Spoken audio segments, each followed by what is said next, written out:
lined up the top stars from Hollywood and from all over the world to entertain you on a giant screen with the few colorful motion pictures you've been hearing about and reading It's about. showtime, folks. Enjoy the show. We're delighted to have you with us. They're driving theater. You'll find something to please you to add to your evening's enjoyment. Is pleased to bring you our feature presentation.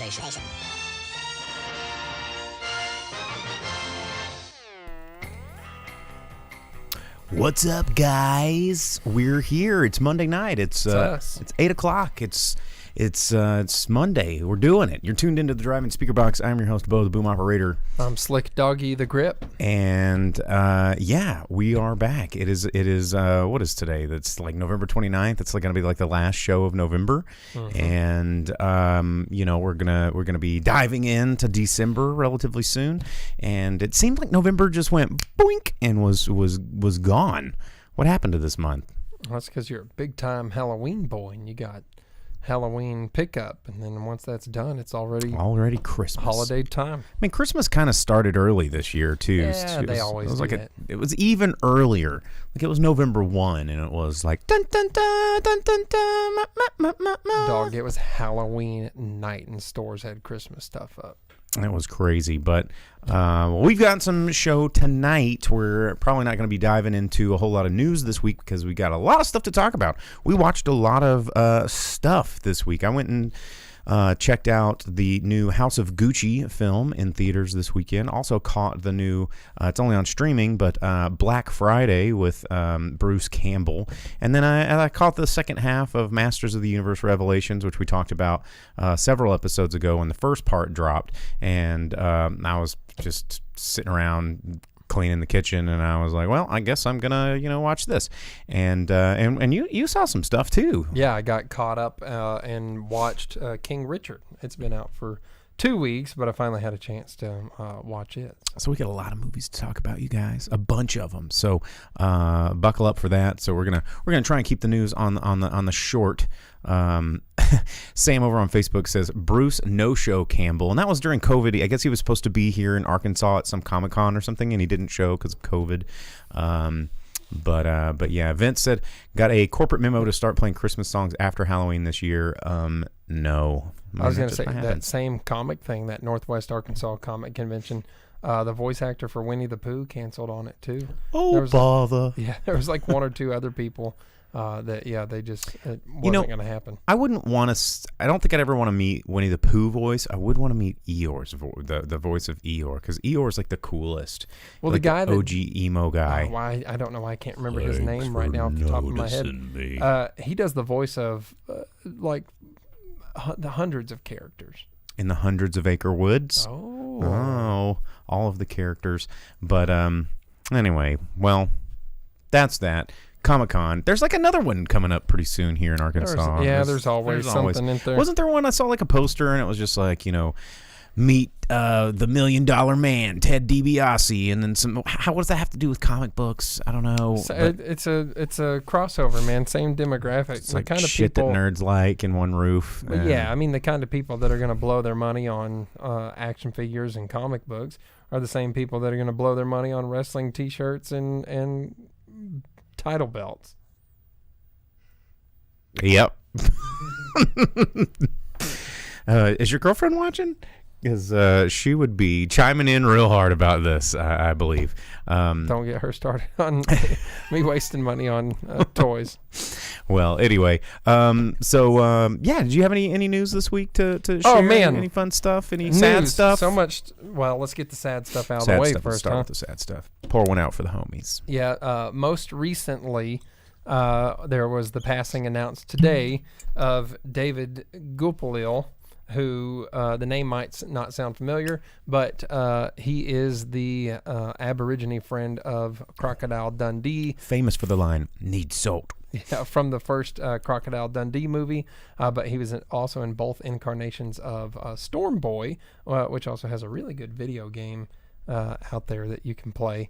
So he was announced, passed away today, big film star from Australia, Aboriginal film star. You don't see a lot of those. But prior to that... everybody gets caught on Nicole Kidman or whatever. She's an alien. Prior to that, there was the passing of Stephen Sondheim. Who that was a name big probably one. sounds a lot more familiar. He's been doing music in movies and TV Musicals. since 57. Yeah, he's been the musical man. And his last given credit is for the new West Side Story coming out. So he did the original in 61. It's just not Cool Daddy-O. Yeah, that and the remake in 21. But he also did music for things like Pee-wee's Playhouse. Yeah, he did that. Perfect Strangers. Perfect Strangers. How did that one go? Yeah. Anyhow. Anyway, Yeah, he's done. give me a second. I'll think of it. Lots of themes and tunes and jingles and anthems and the works. Well, hopefully he's jingling all the way up to the pearly gates and A couple days too early. what? Jingle all the way? Anyhow, that's sad stuff It's out a of the long way. trek. I don't know. How Yeah. long it takes. You know what? Just to run through stuff real quick, because none of it is really exciting. Jussie Smollett is going to court now. He's the guy that is accused of hiring a couple people to attack him, to put himself in the news. They posed or staged a hate crime that wasn't true to life, so that he could establish more of his own celebrity. He's going to trial today. McConaughey announced that he will not be running for governor just That's yet. a bummer, though. You know what I mean? Yeah, he had alluded of political aspirations, and everyone wants Be a lot cooler if he McConaughey. did. Yeah, but he's not done acting yet. And Well, then, I mean, politics is just a different version of acting. If you really want to split hairs about it. there were set videos released from Extraction 2, so everyone can get excited about Chris Hemsworth on his Netflix sequel. And then talking Netflix, Jennifer Lawrence was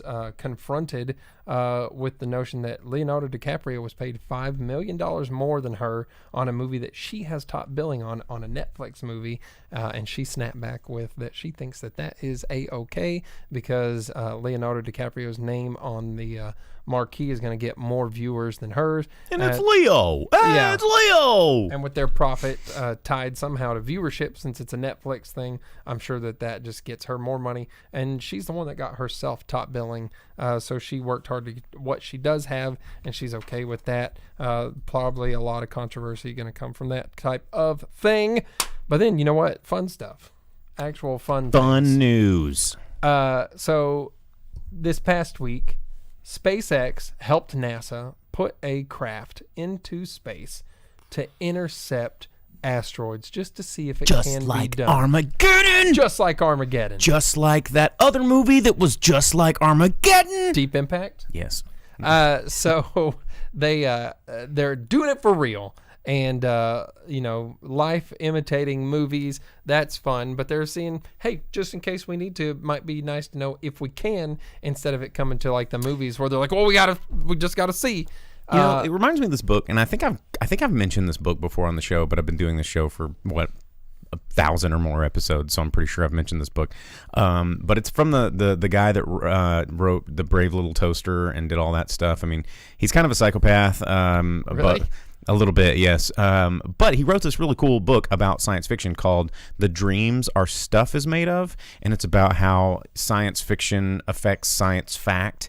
And, it's Cell phones, just all the tablets. stuff that was created in, fantastic stories that people with creative minds wrote down. And now, we're doing it, Peter. We've got all these things, and it, the question is, like, would these things have ever happened if it wasn't for the inspiration of these artists, like inspiring engineers and mathematicians and all these people that have no creativity, so to speak, because they're all freaking nerds. I'm just kidding. We love you. Make more cell phones. But it's a really good read, and Thomas Dish, Vince coming in there with the name drop. But yeah, it's a good book. If you're into science fiction and kind of the process of science fiction, it's a good read. Well, since you said you're doing it, Peter, talking about things that fly, And Disney, I've seen a horse fly and a house fly, but I ain't never seen an elephant fly. Talking about Operation Dumbo Drop? Operation Dumbo Drop. You guessed it. What? Seriously? Life imitating movies yet again. But have you ever seen a rhinoceros fly? Operation Porno Drop? Yeah, that's what they did in Africa. They airlifted for the largest migratory transportation of animals by humans or rhinos or whatever. They moved some rhinos from like one portion of Africa to another to help save the species. But straight up, was Danny Glover involved? No, it wasn't near as cool as bad. Operation Dumbo Drop. I think it went a lot more smoothly than life did in that movie. But hell of a movie and super cool to see that they are doing things like that in real life to maintain a species and things like that. But go back, watch Operation Dumbo Drop. It's classic. It rules. It's a pretty fun movie. It's the best. Yeah, so that was fun. So it's like Armageddon's like cool. It'd be sick if the planet doesn't blow up. But Operation Dumbo Drop, that's just fun. Man. I don't want to miss one smile. I don't want to miss one kiss. I don't want to be right here with you, just like kiss. Yeah, he's just like. I hope that when they were listening to that, like Aerosmith on the way. So many rock and bowls to that song. I think it's still like a rock and bowl classic. I haven't rock and bowled in probably a decade, but it just seems like a very rock and bowl song. Aerosmith is just a rock and bowl kind of band. I mean, when you're at the bowling alley, like it's gonna be Aerosmith. I mean, it's just gonna love in an elevator. All the stuff. Astronauts are probably got a sense of humor too. Yeah, but shooting golden disc at people. Eat the rich. Gonna one down, throw out the rest. Music is a weapon. Yeah, they just shoot CDs at asteroids in space, and hopefully, I don't know. One of the best games. It's so much fun. Revolution X. It's exactly the same as the Aerosmith roller coaster ride. If you ever go to Disney World. What is it called? It's called like Rock and Roller Coaster or something stupid. I'm sure. Like, buckle up and pick a song because we're gonna get going. And yeah. like Steven Tyler's. So I don't do roller coasters, right? You know that. Yes. Yeah. You don't do a lot of fear. Yeah. So I was at Disney World. All I saw was Aerosmith, rock and roll, and I was like, I'm there. And I was in line forever, and you go through this whole building, and you don't get to see what you're coming up to. Tell me you started crying. No, but you get up, and within the last 6 to 8 feet, they're like, by the way, it's a roller coaster. And I was like, no! And it was like too late to back out. And I was like with my family, and everyone was like, you got to do it. Got to do it now. And I was so they not had stoked. to know. They had to be in on it, though. And no, like, man, it was the worst. It's basically just like Thunderation from Silver Dollar City, where you're just like in a building, and it's a roller coaster in a building and underground, and your head is constantly like you're being shaved by the metal bars because you're tall like me and you're not supposed to be on that ride. And the whole time it just opens up and Steven Tyler's like, hey, buy some of Joe Perry salsa, all right. And you're like, what? In the gift shop. Yeah, and then they get kidnapped and you're in the limo and you got to go save Aerosmith. It's the same story as Revolution X, except you don't get cool disc guns to shoot the black and yellow stormtrooper like characters. Dudes. Yeah. They're all dressed like the people And there's in no, like women's training where they go, no! no! There's no chicks in the cages where it's like you got to shoot them so that they can run away. Kind of. You shoot the locks off and they get rescued. Like, oh man, those games. Remember those games, guys? You remember? You guys all love the portion of the show where we ask you if you remember stuff. You remember those games like Lethal Enforcers and Area 51? Well, and Velvet Santa points out the T2 arcade game. Very similar. The T2 arcade game and Revolution X is basically the same game. I'm sure it's played in the same cab. Like 100%. You just add different guns. Yeah. And Revolution X actually had a 3-player version, had 3 guns. Pretty sick. And I think they actually have one at Arcadia Retrocade. They upgraded theirs to the 3-gun not too long ago. Is it 3 or 4-player on console? I think it's only 2. Yeah, it was on PlayStation 1, probably only 2. Logan dropping the fire in the hole reference. That's such a good roller coaster. You know what? We need to go to Silver Dollar City for like the holidays while the Christmas lights are up. I got a season pass. We've done that before, and it was a lot of fun. It is a lot of fun. They have killer mulled wine. They do. Spicy drinks. And the wassail. Yeah, that's what I'm talking about. They got the mulled wine too. It's non-alcoholic though, because Silver Dollar City. It's just like mulled grape juice. Christians. I can't drink that, but we're going to drink something like it. It's actually a lot of fun. All you do is eat and drink, and you don't have to be merry. You're just there hating everybody, but you get to eat and drink a lot. It's a lot of fun. Vince in the comment says it reminds him of his brother who waited in a huge line for a water slide and at the last second chickened out, so they had to walk all the way back down with everybody shooting us eye daggers. Like, that's the worst, like having to walk all the way back down and everyone's like, what a sissy. Like, look at this guy. It's like the ultimate walk of shame. Yeah, but like a water ride, at least you get to be like, well, I'm still dry and you're going to be cold and miserable for a while. So you know, this is the last story before we start actually reviewing movies and talking about movies, but I was in Disney World. There's the Runaway Mind car, which I don't know if they still have it because it might have had like a racist raccoon or something somewhere in it and they destroyed it just like they did Buzzsaw Falls. But anyway, it's Disney. They're like, well, you know, Peter Rabbit is an allegory for slavery, so we got to get rid of all these rides, and it's like cool, but wow, how did it take us this long to figure that out? But yeah, Runaway Mind never coming. Runaway Mind never coming back. Yeah, I got you there, Velvet Santa. But anyway, so I was terrified of roller coasters as a kid, and my grandma was dragging me onto this coaster, and I was like, no, it's going to break. We're all going to die. I can feel it in my bones. And I'm just like, not happy. I'm not having a good time. She's like, don't be such a puss. Get on the thing. We get on the thing. I'm not having a good time. I'm talking about our death and then it's gonna break, and she's like, they wouldn't put us on here if it wasn't safe, and we're like click click click click click click click click click, going all the way to the apex of this just deadly, you know, plunge that's about to hit us, and guess what? Shit breaks, and we're stuck there at the top of this thing for like 30 minutes, and I'm just like, I immediately stop crying because now I'm in the right, and I'm just like, you see what happened when you don't listen to me? And we had to be rescued from the roller coaster and like taking the emergency steps down off of the deal, and then they never ever in my life again questioned me when I didn't want to go on a ride.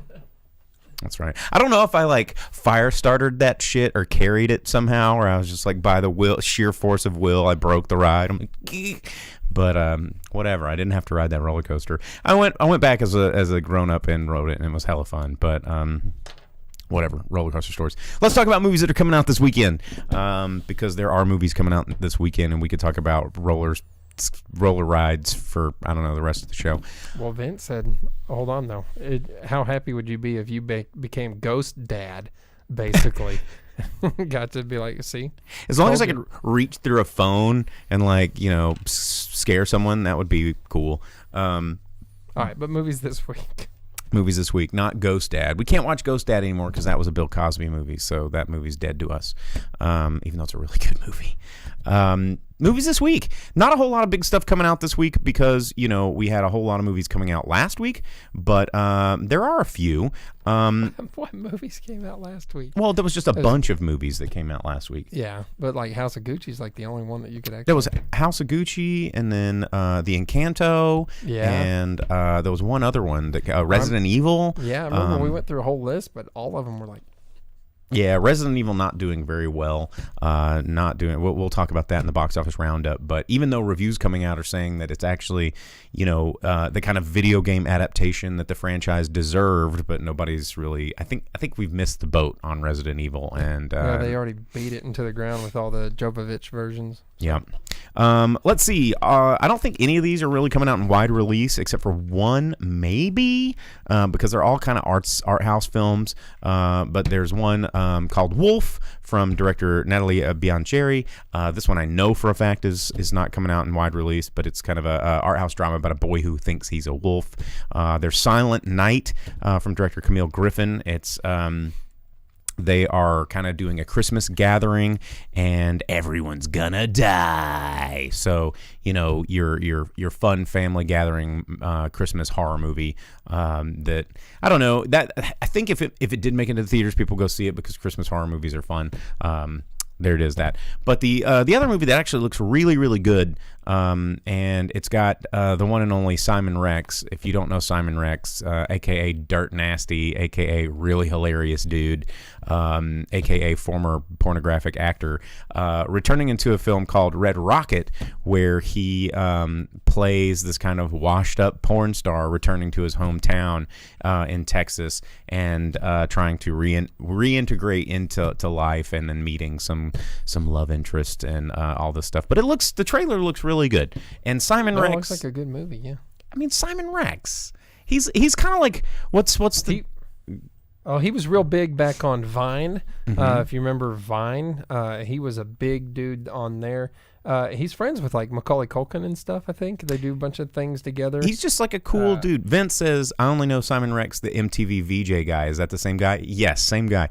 Simon Rex is just this dude that everybody just kind of likes. He's just like this cool dude, and he gets to do whatever he wants, I guess. Watch the music video for 1980 by Dirt Nasty. Oh, yeah, the Dirt Nasty. Like it's 1980. That was pretty fun.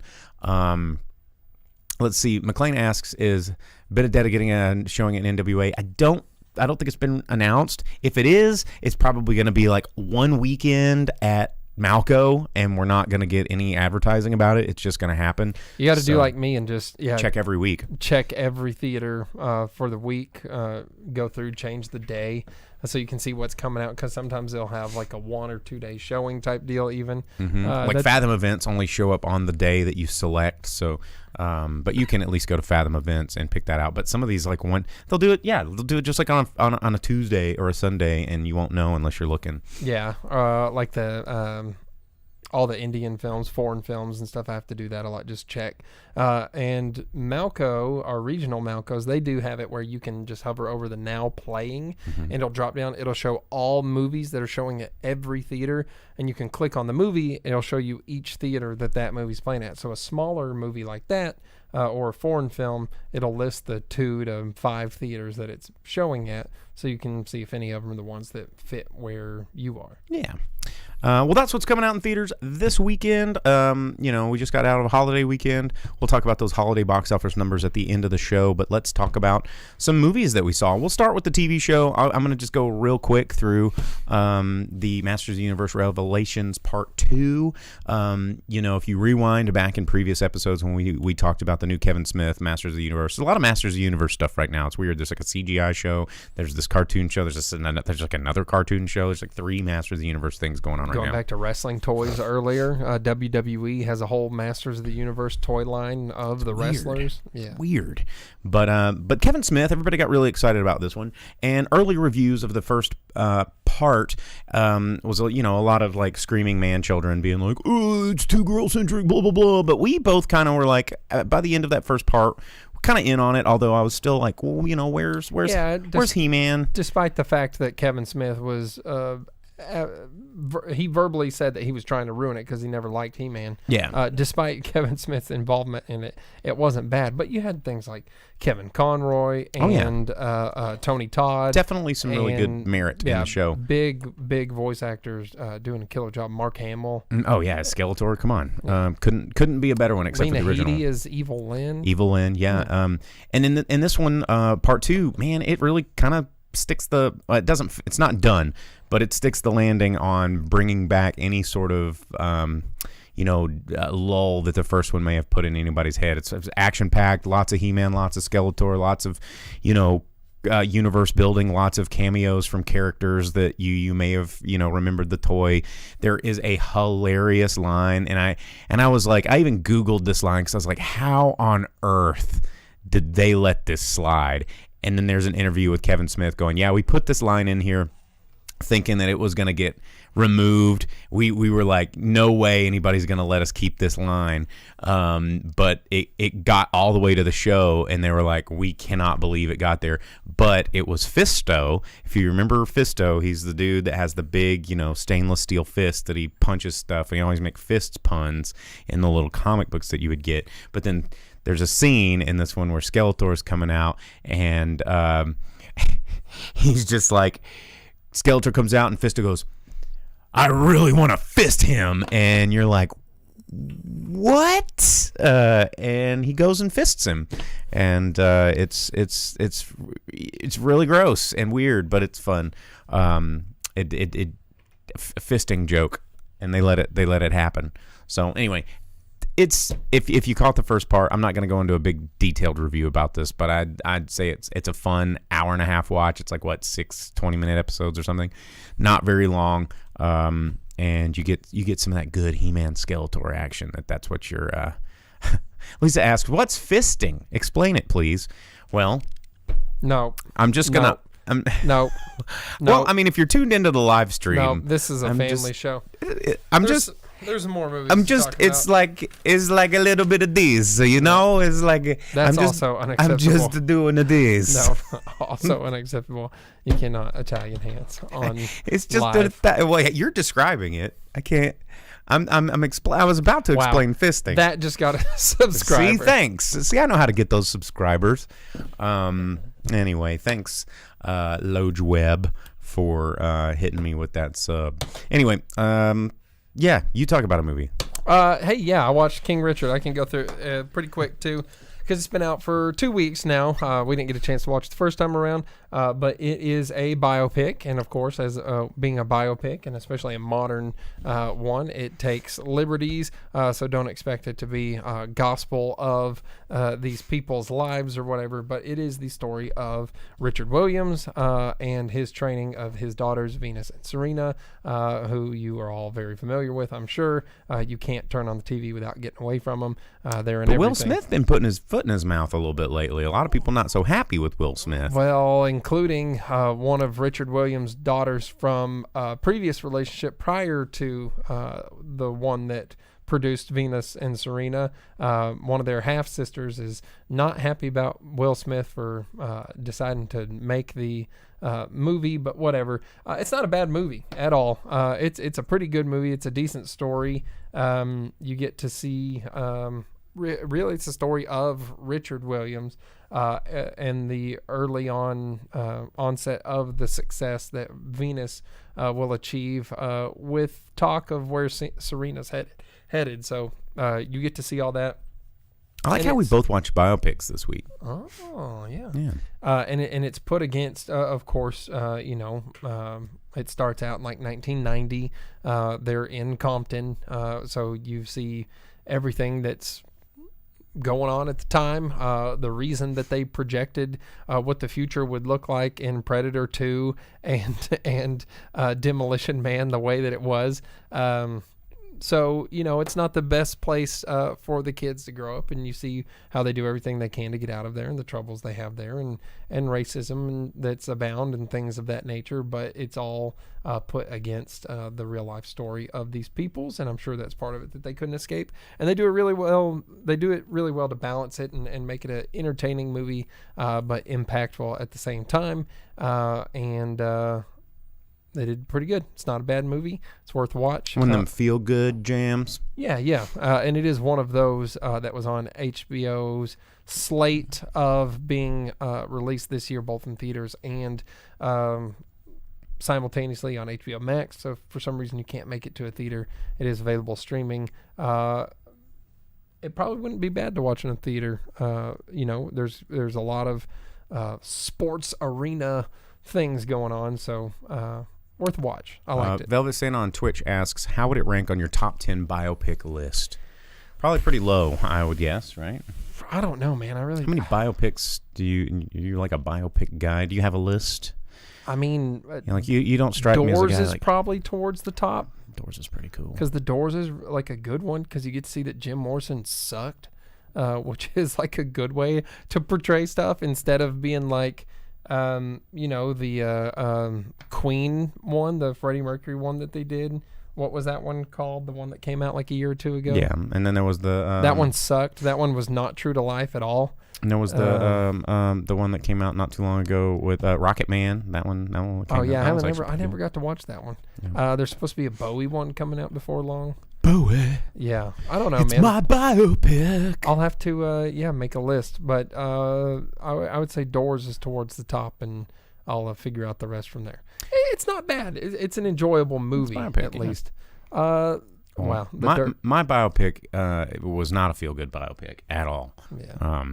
But Lojweb said The Dirt rocked. I mean, that was actually... It's not a bad movie, but it's movie. Also completely inaccurate to real life type thing. Vince over in the comments said, going back to the Kevin Smith about watching Chasing Amy, there's a thorough explanation of fisting, and the only reason I wanted to go back to that comment is that Amy of Chasing Amy, Joey Lauren Adams, is a friend of mine. She actually lives in Arkansas. Oh, y'all are friends now. Well, she's been to Pinpoint many times. She used to, because she lived in Fayetteville for a little bit of a stint. Because I did sound on a movie that she starred in and was one of the producers on, and a lot of closed sets. So it was like me, the camera op, and then Joey Lauren Adams and like the another cast member. So sound guys get to, and then when I'm a local, and then she moved here, and then I have a bar that she liked, and so yeah, her and her boyfriend at the time used to come in all the time. But yeah, Chasing Amy, she lives here, or Little Rock right now. But anyway, yeah, my biopic that I watched, House of Gucci. I feel like I need to light a cigarette and smoke it while I do review this film, because this whole movie was about smoking cigarettes and weird over the top accents. This movie, a lot of people have been eagerly anticipating, because directed by Ridley Scott. Everybody knows Ridley Scott. Not that Ridley Scott's made a whole bunch of bangers in his life, but the ones that he does make are really, really, really good. He has a great eye for cinematography, and he got the Gucci's. And it's just an ensemble cast. I mean, you have just these heavy hitters: Adam Driver, Jeremy Irons, Al Pacino, Jared Leto, Selma Hayek, and then of course Lady Gaga as Patrizia Reggiani, and she kind of steals the whole show. It's an interesting thing. I wouldn't consider myself a big fashion historian. I'm familiar with my brands, but I knew that Gucci didn't have any family members of Gucci in it anymore. What I didn't know, it was because it was from Deceit, Betrayal, and Murder, and you're like, oh damn, this is juicy. And clocking in at a big hefty 2 hour and 45 minutes, you're like, whoa, this is gonna be a lot of movie. And the first act is a little bit slow. You're kind of like, okay, all right, it's taking its time here. But once the second act really gets going, you're kind of invested. And despite, I think Jared Leto being a little bit of a huge wiener when he's like portraying any character on stage or screen, he does a really good job of Paolo, because Paolo was a huge wiener and kind of ran his own idea in the ground. They made him way more of a buffoon in this movie than I think he was supposed to be in real life, and they don't credit any of his successes. I did a little homework and found out that Paolo, who was the butt of all the jokes in this movie and died alone and poor, was responsible for coming up with the double G Gucci logo that is still powerful to this day. But, like Elisa just said in the comments, she said, I enjoyed every minute of it. I didn't even realize how long it was until it was over. And once that second act gets kicking in, you completely forget that you've just sat through 3 hours of movie. That's how King Richard was, too. It's 2.5 hours. Jeez. Because then you get trailers, and then you're like, okay, well, now I've been in the theater for 3.5 hours. Bring back intermissions, guys. We need these intermissions. I went into the bathroom and peed for like 15 minutes straight. Like, it was insane amount of pee, because it was more pee than fit into the cup that I drank. And it's just like all my day's worth of pee. And it just comes out in a movie. What? It's important, guys. Like AMC, at AMC Welcome Cares. Back to the PP podcast. The drive-in pee-pee pot. But, I think the most impressive part about this movie was Lady Gaga's portrayal in this movie. She is really sort of carving out herself as a respectable actress, because you start your career as an over-the-top artist musician, and you're like, okay, well, what are your acting chops? And then you do stuff like, what was she in American Horror Story, and that's kind of over the top. But this is like a legitimate role and a lot of drama, and she nails it. She was in the fifth She was or the sixth country movie incarnation of A Star Is Born. Yeah, whatever on that one. But Adam Driver is whatever on the one that she was like giving. Yeah, whatever. That country music stuff. But Adam Driver was great. Adam Driver's always great. If you're not familiar with any of the story, it's very kind of a Shakespearean tale in real life about this family that, just completely destroys itself out of its own hubris. And Shakespeare's plays were like almost always set in Italia, right? Italia. So, yeah. And it's fascinating where you see, betrayal and wealth and opulence sort of just corrode people from inside out. And I went back and did a little bit of homework and to find out like what was embellished and what wasn't. And for the most part, they hit a lot of the main story notes of what actually happened in this assassination and fall from grace and betrayal most foul, and it's fun. I mean, there was a character played by Selma Hayek. She was a TV psychic, and I was like, certainly this isn't real. This is just put in for. But apparently in real life, Patrizia was really addicted to telephone psychics and was always asking them for help. And the lady Pino was a lady that she really did meet, and she was a psychic medium, the scam artist that was the lady that helped her assassinate her. It's like so crazy that this shit's real, and the fact that people are still buying those bags and still paying a whole lot of money for something that looks like shitty 90s wallpaper. Like I don't like Gucci bags. I think they look terrible. But it's interesting. It was a great movie about just family drama, family dynamics. I mean, it is a modern day Shakespearean tale. And I thought it was pretty good.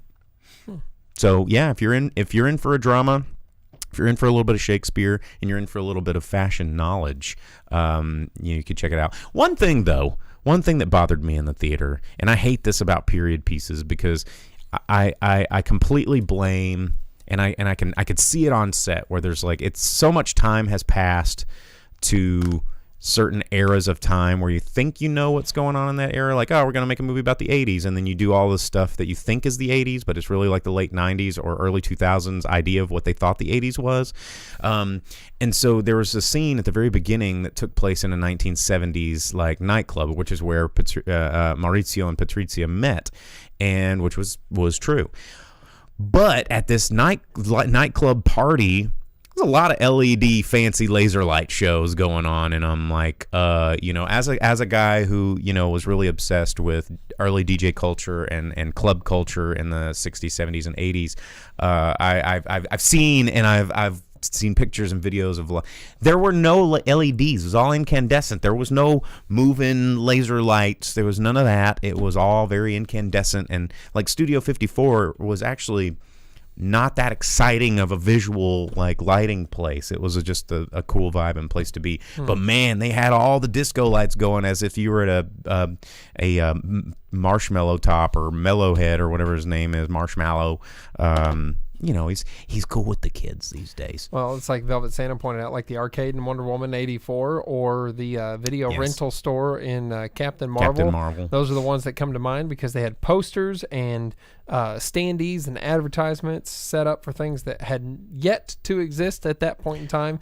And the arcade, it had video games that didn't come out for a year or two or several. And well, as a guy who's worked on many movie sets, I could tell you right now, most of the set decks, prop designers, and art departments are all in their 20s on almost all movies. So they're just like, I don't know, I guess I looked on Pinterest of 80s and I'm going to put all this stuff up there. And it's not always an accurate portrayal. That bothered me a little bit for the most part. And all the smoking, which I think that was a little over the top because, I mean, yes, people smoked back then, but it was like people were double smoking and had cigarettes in their nose and ears. It was like cigarettes everywhere. It was so stupid. It was distracting amount of cigarettes in that movie. But otherwise, it was pretty fun. House of Gucci. Well, one of our viewers brought up another biopic, but this one is like a legit documentary biography type thing.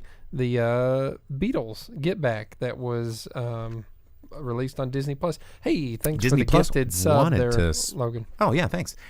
Disney actually wanted to censor a lot of it and kind of, editorialize it, but they pushed back and Censor the Beatles. Exactly. Can't do that. Get back, Disney. Let's see. Yeah. Rodolfo Gucci. No, there's no way he would have let somebody smoke around. Inaccurate. Also, I guess I'm going to talk about the other movie that I saw real quick. I'd been kind of looking forward to this movie for a while. Everybody asks, like, are there any Thanksgiving movies out there? Oh, what are the Thanksgiving movies?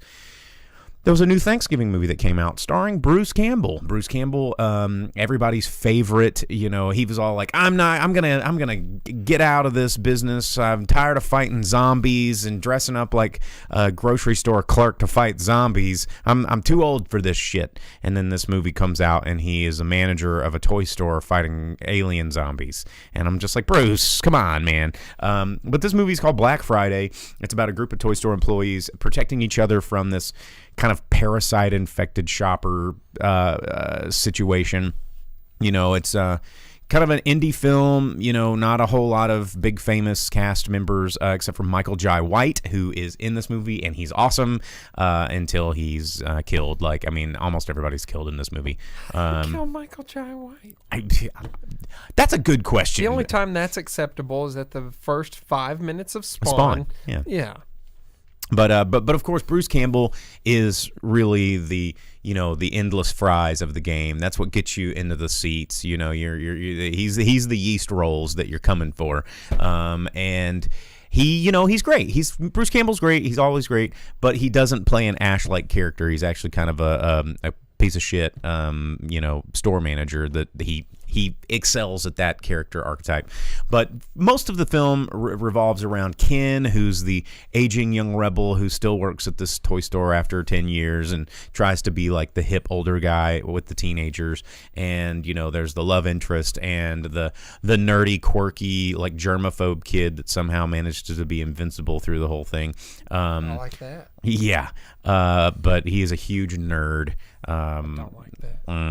But it follows a lot of the same tropes of ragtag bunch of people on the run from some extraterrestrial or monster like horde. And the thing that I don't like about this movie is I don't necessarily like zombie movies. I don't like the zombie premise. I don't like all of these faceless like runabout monsters that are lurking behind every corner. That's just an excuse to throw a different weapon of the moment into a bloody head. And it's like, okay, I get it. But this one, it's like a gooey meteors fall from space and start infecting humans, and then they turn into like these alien things. The payoff at the end was kind of neat because Are you telling me it's Attack of the Killer Tomatoes? A little bit, but the killer tomatoes, if all the killer tomatoes like formed one giant tomato and like became like this kaiju tomato monster, because that's what kind of happens. There's this giant, like, all the Black Friday shoppers like meld into this big, Videodrome-y sort of body horror monster that at that point you're like, okay, this is kind of fun. But the whole zombie premise, it's it hits all. It's like, what's Jingle All the Way. It's like Jingle All the Way meets zombies, and that's fun. Oh, Furious Apology, thanks for the sub. Attack of the Killer Tomatoes cartoon was excellent. Yes, it was. Yep. Attack of the Killer Tomatoes. But where this movie also kind of bothers me is, the idea of Black Friday as being this like trample fest that it used to be in the late 90s, early 2000s, where people were lining up and like getting murdered. Like that hasn't happened in like 10 years. You missed the news from Saturday morning, guy. Really? You know how many stores people got shot at this year? That's different. And it wasn't from being in line or anything like that. It's just because people are awful. It wasn't about being in line. People just suck now. Yeah, people are murderers. They just waited for him to come out in the parking lot, and they're like, yo, dog, is that a PS5? Blah! Well, the whole, like, competitive shoppingness of Black Fridays of yore, before Black Friday actually started on Thanksgiving, those days are kind of gone. Like, everybody buys shit online now. There's not like, they were saying that overall Black Friday in store sales were down 28%. Yep. It's not necessarily a thing that we all do as a collective people. I was forced to be out on Black Friday, and it was like around here, it was like any other day. There was no difference. Oh, no. I went around because that's my favorite thing to do on Black Friday, just drive around and look at all the people. But it wasn't much to speak of. Velvet Santa says, if it was more realistic, you could only find one worker in the store and they'd be on their phone, which is pretty true. But, Black Friday, that's a weird old thing that I think is kind of going away to the wayside of the internet. And, these stories of, it did remind me of kind of like working back in the mall when I was a kid or teenager, and, the Black Friday shopping that would happen there. But yeah, overall, it was fun. Some pretty interesting, fun kills, some really annoying characters that get murdered. Bruce Campbell, Michael Jai White, they steal the show, and by the time they're not there anymore, it's not really worth watching. So it's streaming now. I think there's early access on Amazon Prime. You can rent it or purchase it, but it'll be on expanded VOD, I think, maybe next week. So there you go. Black Friday. Oh, man. Look at these people in the comments. Anything fun? Anything fun in the comments? While I pull up another tab on the slow-ass laptop. I think we've already covered it. Except Velvet Santa said everything we covet will wind up in a landfill or Goodwill. And I feel personally attacked by that. It's true. Let's see here. As showcased. All of this stuff is going to end up in a museum, a drive-in Speakerbox museum, that all of your subs will go to fund, and it'll be free to the public. We'll get the Walton Foundation on board somehow. It'll be great. You can come in and tour all of our memorabilia. Patrick Henry says Spider-Man No Way Home tickets are on sale today. Oh, yeah, it's Spider Monday. Spider Monday. And it's Cyber Monday, so a lot of deals out there on streaming services and stuff if you want to get on there. Yeah, Hulu's 99 cents a month for like 6 months to a year or something like that. So it's for the ad-supported version only. So if you want to deal with a bunch of commercials, but it's only $1. So trash. I miss physical media. You can go buy it. I do. Oh, man, I should have been doing that. What, buying physical media? Yeah, I should have seen if the Lord of the Rings 4K collection was on sale at all. I need it. Well, you got about 5 hours to still do your Cyber Monday shopping. Amazon all does like limited time deals. You Those got like lightning deals. Yeah, you got like an hour, and there's only 100 of them, and they're gone in 20 seconds. Yeah, stupid Amazon. Well, speaking of money, let's talk about the box office roundup for November 25th through 28th. I'm going to give you that extra 4-day weekend, holiday weekend roundup numbers because, we were all off Thanksgiving Day and everybody went and was watching movies Thanksgiving. The top 10... surprisingly enough, Belfast didn't hit the top 10. I thought that it might be up there because it was in 1,100 theaters nationwide, but it was number 11. We didn't get Licorice Pizza here. It only got a 4-theater release this past weekend, which I think was stupid. But did you see the articles said Licorice Pizza set pandemic records as a movie that was released during the pandemic in only 4 movie theaters? It was in 4 theaters, but each theater averaged 86,000 per showing or per screen, where the number 1 movie in America only averaged 8,000. That's insane when you think about how many people were pumping into those theaters to see Licorice Pizza. So a really amazing start to that film. But number 10, Venom, Let There Be Carnage, brought in $1.8 million this week in its 9th week in release for Sony. $209 million so far in its coffers. Number 9, No Time to Die, bringing in $2.1 million in its 8th week in release for MGM. $158 million domestically. Number 8, Dune, in its 6th week in release, bringing in another 2.4. So far only up to $102 million for Warner Brothers and Dune. But we're going to get another Dune, so that's okay. It's okay. Well, because you still don't know how much it made from HBO. Which we'll never know because they don't have to release that shit. Stupid HBO, stupid streaming. Number 7, King Richard, which we just reviewed earlier in the show. If you caught that, or if you didn't, catch the replay. $4 million in its 2nd week in release for Warner Brothers, bringing it up to $11 million domestically. Number 6, yeah, not too good Tough. there. Yeah, pretty hard stuff. Number 6, Clifford the Big Red Dog, bringing in another $5.5 million in its 3rd week in release from Paramount, bringing it up to $43 million domestically. Number 5, opening opening at the number 5 spot. Resident Evil: Welcome to Raccoon City, only bringing in $6.3 million in its opening weekend, although only opening in 2,800 theaters out of, about 4,500 theaters nationwide. So I thought that was kind of odd that it didn't get in more theaters, being a horror movie, but whatever. Number 4, Eternals. That's probably why, because that's still out there in its 4th weekend release, bringing in $9.5 million. Only so far bringing in 150. MCU, you're losing your power. No one cares about these movies that you make. Yeah, they ran out of characters that people like, and they're trying to make they're grabbing at stuff. And I think you're gonna just continue to see a declination there because people, who is this? I've never heard of him. People have heard of Captain America and Iron Man and Thor and Hulk and even Ant-Man, but they've also heard about Paul Rudd. Yeah, I was about to say, yeah.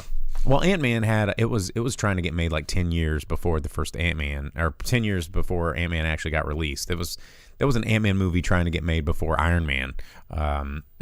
But anyway, let's see. Number 3, House of Gucci, coming in at $17.8 million, opening up. And so far, of course, if you add in the holiday weekend, it has brought in $22 million because it's technically a 5-day. Real quick, Elisa asked, they're not making a Hawkeye movie? No, they're making a TV show. It's on Disney Plus. There are trailers out now. It has Haley Steinfeld or whatever, the girl from the True Grit remake. Multiple Hawkeyes. Yeah. So they're already bringing in his older daughter that took 60 years in the comics to bring in or whatever from the Young Avengers. It's turd trash. No one wants it. It's out there. So. It's out there for your boredom if you need it. Number 2, Ghostbusters Afterlife, dropping to the number 2 spot in its 2nd weekend release, bringing in $29.5 million. So far, bringing it up to $87 million domestically, which is actually a pretty interesting take for this movie because a lot of people were kind of turning their nose up at it. But $87 million, it's standing toe to toe with Disney movies, so that's something.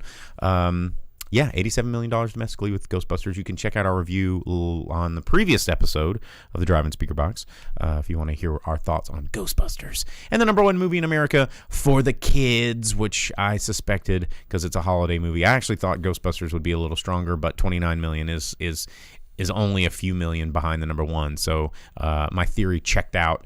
But Encanto brought in $33 million at the box office this week. Total domestic, 40 if you count the extra Wednesday, Thursday because of the holiday. But it is out there making that money because families. And it's about the only thing in theaters that you could take the kids to. So there you go. All right, that's your top 10. There it is. That's all the movies. That's all the monies. A lot of stuff streaming. The next week is going to be a little weird because there's just not much coming out. I think Encanto is going to stay strong. I think Ghostbusters Afterlife will probably stick around for one more week of strength. House of Gucci will probably do pretty well, and I think we're going to see an increase in theaters for Licorice Pizza. And I think King Richard's going to keep falling from grace. Going to get dethroned. But that is my predictions for next week's box office. So there you go. Dina, they don't even That's who you need. Yeah. You need Dina to she's not even watching tonight, but she's our resident expert on all things box office. But anyway, that is our show. Vince says, hey, see everyone in December. Get those worst of the year lists ready. Oh, God, all the pressure. Furious Apology. Coming in, look at that, with The Rock and foreign film emotes. Getting the foreign film emote. But yeah, anyways, don't forget to like and subscribe. If you are listening to this on a podcast, wherever you get your podcasts from, and you're like, what are all these comments? You can get in on the action over on our Facebook, our Twitch, or our YouTube live. We do it every Monday night live for your enjoyment. 8 o'clock Central Standard Time. You can check us out there, like and subscribe. Boom, boom, boom. Make us feel good about ourselves and help us pay the rent here at the studio, here in the the not green screen studio that everybody thinks that this is all fake, but this is all a lot of good investments with guys who spend their money wisely. I feel attacked. Half of that's my shit too. Hey, Vince says that the tier 3 emote should just be, it's a up and comer. It's gonna be this. Oh wow! It's gonna be the Italian fist. This is gonna be the Italian feast. No, I feel Yeah. like that's not okay for some reason. What? It's just the Mario voice. It's a me, feast hand. Yeah. I don't know. Anyway, all right, guys. Thanks for tuning in. We're gonna get out of here. We will see you guys next week. As always, I'm Bo, the boom operator. I'm Slick Doggy the Grip. Later.